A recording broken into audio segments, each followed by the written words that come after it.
Vilniaus Žalgirio B komandos vartininkas ir kapitonas Dominykas Šekavičius. Jie į priekį. Apgudraujami varžovai, metamas į link centro ir smūgis iš baudos aikštelės prieigų ir pelnomas pirmasis rungtynių įvartis. 65 numeris Vakaris Bradūnas jį pelno ir sveikinimai Vilniaus Žalgirio komandai labai ilgai neužtruko rungtynių pradžioje, nes komandos rungtynės laukia. Tad pastiprinimo ten irgi reikia. Čia tolimas šūvis ir kamuolys labai greta vartų praskrieja. Pereiti į kontrapuolimą. Čia geras perdavimas į laisvą erdvę. Ir Dominykas Šekavičius pakilęs iš vartų. Lietaus Dainava. Ir Jonava rungtyniaus prieš Kauno Žalgirio B komandą. Čia tolimas šūvis. Koks puikus!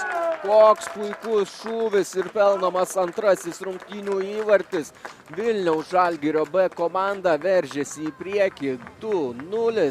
Ir šiose rungtynėse dedo rimtą rezultatą, bet dabar viskas vėl keliasi prie Šiaulių vartų. Geras perdavimas, kamuolys baudos aikštelėje, smūgis ir krenta įvartis. Puikus smūgis.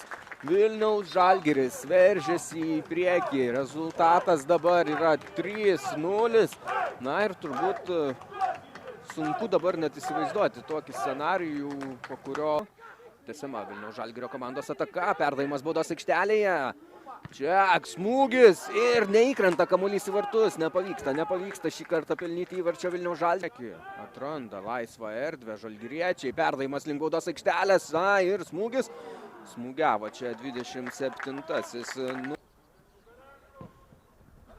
Perdavimas į baudos aikštelę. Aleksandravičius kamuolį išmuša. Jis atšoka vėl žalgiriečiams ir nuostabus įvartis, kurį pelno Danielius Velička. Na ir čia jau galima sakyti, jog Vilniaus Žalgiris tiesiog triuškina savo varžovus. Rezultatas daugiau negu aiškus. 4-0 šeimininkų naudai. Sveikinimai jiems. Pasiekta antroji pergalė šiame sezone.